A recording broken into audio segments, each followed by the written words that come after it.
안녕하세요. 자유교회 이진우 목사가 보내드리는 아침 묵상입니다. 오늘도 예수 그리스도의 향기를 내는 복된 하루가 되시길 바랍니다. 3월 7일 월요일 아침 묵상입니다. 오늘은 몇 사람이 믿으니 라는 제목으로 사도행전 17장 32절로 34절의 말씀 묵상합니다. 그들이 죽은 자의 부활을 듣고 어떤 사람은 조롱도 하고 어떤 사람은 이 일에 대하여 내 말을 다시 듣겠다 하니 이에 바울이 그들 가운데서 떠나매 몇 사람이 그를 가까이 하여 믿으니 그 중에는 아레오바고 관리 디오누시오와 다말이라 하는 여자와 또 다른 사람들도 있었더라. 사순절 5번째 날입니다. 주님의 평화가 하루속히 이 땅에 임하길 기도하며 월요일 아침 묵상 시작합니다. 바울은 자신을 아레오바고로 데려간 아덴의 철학자들 앞에서 천지 만물의 창조주이신 하나님과 하나님께서 세상에 보내신 메시아의 부활에 대해 설교했습니다. 아레오바고에서 바울의 설교를 모두 들은 아덴의 철학자들은 서로 다른 두 반응을 보였습니다. 바울이 죽은 자 가운데서 다시 사신 예수님의 부활로 설교를 마치자 어떤 철학자들은 그를 조롱하였습니다. 또 어떤 철학자들은 이것에 대해 나중에 좀 더 자세하게 다시 들어보고 싶다고 말했습니다. 사도행전 17장 32절이죠. 그들이 죽은 자의 부활을 듣고 어떤 사람은 조롱도 하고 어떤 사람은 이 일에 대하여 내 말을 다시 듣겠다 하니 아레오바고에서 설교를 마친 바울은 그곳을 떠나 자기 숙소로 돌아갔습니다. 사도행전 17장 33절이죠. 이에 바울이 그들 가운데서 떠나매 이렇게 해서 아덴에서의 바울의 사역은 모두 끝났습니다. 하지만 우상의 도시 아덴에서의 바울의 사역이 아무 성과도 없이 허무하게 끝난 것이 아니었습니다. 비록 진리와 구원에 관한 간절함보다는 지적 호기심과 허영심에 빠져있던 아덴의 철학자들 앞에서 행한 바울의 설교였지만 그의 설교를 듣고 회심한 사람들이 있었습니다. 사도행전 17장 34절이죠. 몇 사람이 그를 가까이 하여 믿으니 그 중에는 아레오바고 관리 디오누시오와 다말이라 하는 여자와 또 다른 사람들도 있었더라. 바울의 설교를 듣고 복음을 믿게 된 사람은 아레오바고 관리였던 디오누시오라는 사람과 다말이라는 여자 그리고 또 다른 사람이 있었다고 사도행전은 기록했습니다. 아레오바고는 아덴에서 오랫동안 재판 장소로 사용되었던 일종의 법정과 같은 곳이었습니다. 따라서 아레오바고 관리라고 소개한 디오누시오는 아마도 12명으로 구성된 아덴의 재판위원 가운데 한 명이었을 것으로 추정합니다.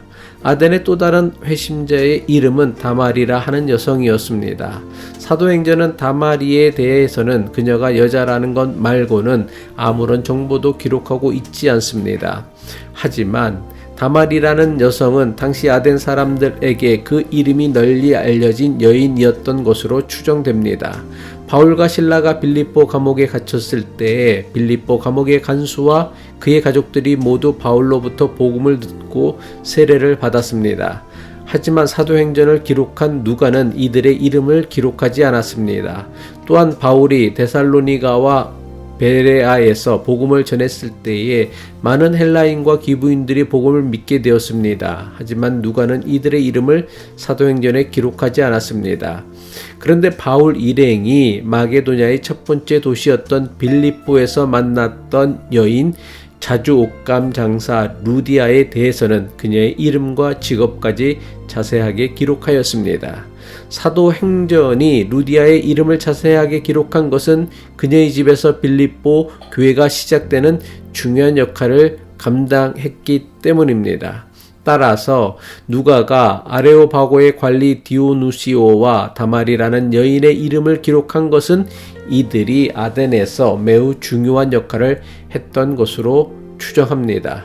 아무튼 아덴에서 바울의 전도는 마게도냐의 다른 도시들과 비교할 때에 아주 적은 사람만이 복음을 믿고 회심하였습니다.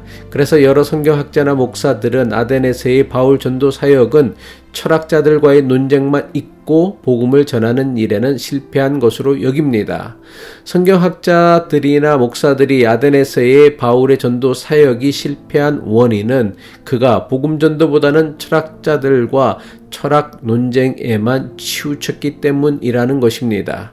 철학자나 믿지 않는 자들과의 논쟁이나 변론으로는 복음을 전할 수도 없고 회심자를 얻을 수도 없다는 것입니다. 하지만 이런 식의 주장은 사도행전의 기록과는 맞지 않습니다. 비록 바울이 아레오바고에서 행한 설교로 아덴의 철학자들을 회심시키는 데는 실패했는지 모릅니다. 여러 철학자가 바울의 설교를 듣고는 그를 조롱했기 때문입니다. 하지만 사도행전은 기록하기를 아레오바고의 관리였던 디오누시오가 복음을 믿게 되었다고 기록하고 있습니다. 비록 아덴의 철학자들 가운데는 회심자가 없었지만 아레오바고의 관리였던 디오누시오가 복음을 믿게 된 것입니다. 성경학자나 목사들이 아덴에서의 바울의 전도 사역을 실패라고 규정하는 가장 중요한 이유는 아덴에서 복음을 믿은 사람이 다른 도시와 비교하면 너무 적었기 때문입니다. 하지만 회심자가 많고 적음으로 바울의 전도 사역이 실패했다고 함부로 규정하는 것은 매우 위험한 발상이며 생각입니다.